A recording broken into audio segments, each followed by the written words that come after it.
40 साल पुराने नाले की कहानी आज आपको बताऊंगा। 4 साल पीछे हुई जद्दोजहद की कहानी आपको बताऊंगा।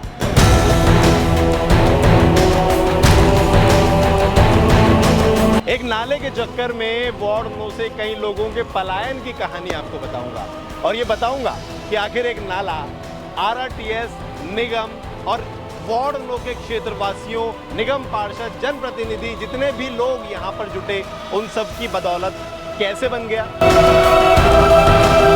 वार्ड 9 के लोगों को राहत की खबर कैसे मिलने वाली है और वार्ड 9 इस बार पानी से मुक्त कैसे होने वाला। चलिए आपको ये पूरी कहानी सुनाता हूँ। मैं खड़ा हुआ हूँ गाजियाबाद के इस वक्त पटेल नगर सेकंड में, जिसे पॉश इलाका कहा जाता है, लेकिन अगर मेरे पीछे के हालात आप देखेंगे तो आप अंदाज़ा लगा सकते हैं कि एक करीब थोड़ी सी बारिश के अंदर जो है हालात कैसे हो गए।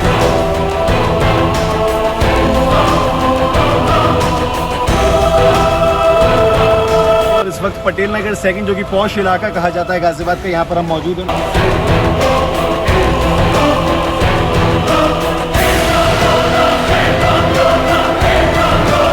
समस्या इतनी गंभीर हो जाती है कि लोगों की गाड़ियां तक काम करना बंद कर देती हैं।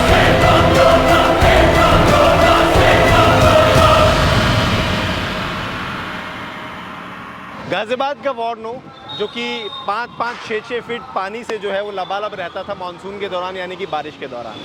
चाहे वो डी ब्लॉक का इलाका हो, चाहे वो ए ब्लॉक का इलाका हो, चाहे फिर वो बी ब्लॉक का इलाका हो, चाहे फिर वो वाल्मीकि कुंज का इलाका हो, लबालब भरे पानी के कारण कई लोग यहाँ से पलायन कर गए।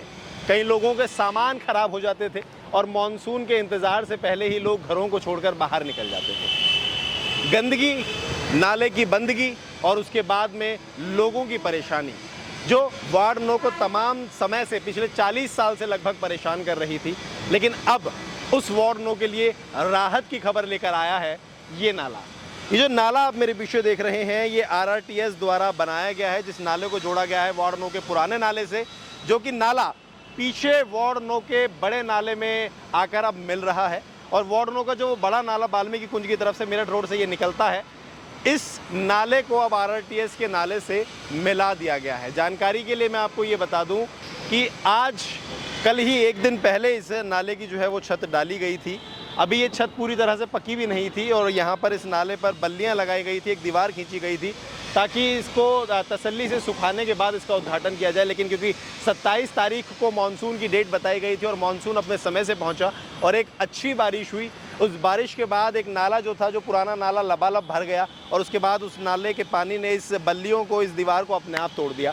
जिसके बाद जेसीबी बुलाई गई और जेसीबी ने इसको साफ कर दिया कि ताकि जो पानी है खुद से निकलने की शुरुआत हो चुकी है, तो वो जो उद्घाटन पानी ने खुद से कर दिया है, वो उद्घाटन जो है अब मान लिया जाए और इस पानी को रास्ता दिया जाए ताकि वार्ड 9 के निवासियों को राहत मिल सके।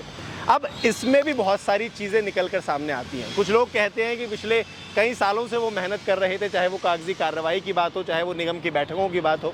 कुछ लोग कहते हैं कि जनप्रतिनिधि के आने के बाद ये जो नाला है ये बना है, इसके बाद इसका काम जो है वो पूरी तरीके से हुआ है। लेकिन मैं इसमें 2-3 पॉइंटर आपको बता देता हूँ। पहले जब ये नाला बनाया गया था तो इसका स्लोप जो था, दीवार जो थी वो टूट गई थी, तो इसको एक सपोर्टिंग हैंड दीवार दोबारा से बनाई गई, वो भी टूट गई। उसके बाद आरआरटीएस से दोबारा इसको पास करवाया गया, तो ये पास हुआ निम गैस एजेंसी से लेकर और यहाँ तक, जबकि इसको सीधा बनना था, लेकिन आरआरटीएस ने इसको एक रास्ता दे दिया, एक स्लोप दे दिया और इसको टी पॉइंट की तरह से घुमा दिया गया। यानी कि नाला उधर से सीधा आता है, लेकिन यहाँ आने के बाद में ये टी पॉइंट की तरह अंदर की तरफ मुड़ जाता है।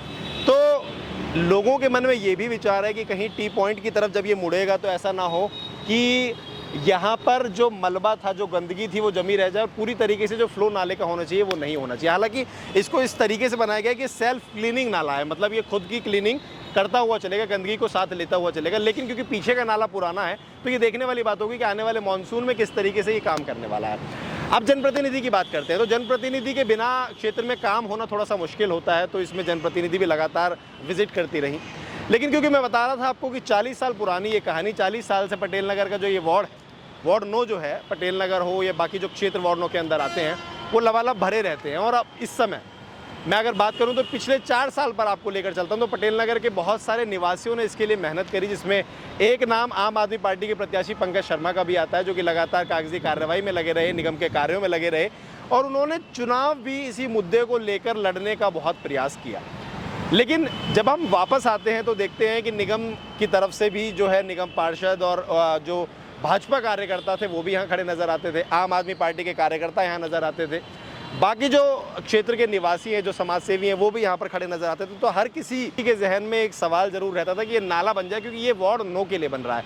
यहाँ कोई क्रेडिट की होड़ नहीं है, हम ये कह रहे हैं कि नाला बनना ज़रूरी था और ये नाला अब बन चुका है और ये वार्ड 9 के लिए बना है। तो इसमें क्रेडिट वार्ड 9 के निवासी जिसको देना चाहें उसको दें, लेकिन ये ध्यान रखा जाए कि इस नाले से अब वार्ड 9 को बड़ी राहत मिल सकती है और वो बड़ी राहत पता चलेगी मानसून के दौरान, जिस दौरान खुद क्विक न्यूज़ बाहर निकलेगा, जैसे कि पहले भी निकलता रहा है। और पानी में चलकर आपको ये हकीकत दिखाई थी कि पटेल नगर के अंदर की स्थिति क्या है, उसी स्थिति से दोबारा से आपको रूबरू करवाएंगे और मानसून में बाहर निकलकर ये बताएंगे कि आखिर इस वक्त के हालात क्या हैं और नाले के बाद वार्ड 9 कितना बदल गया है।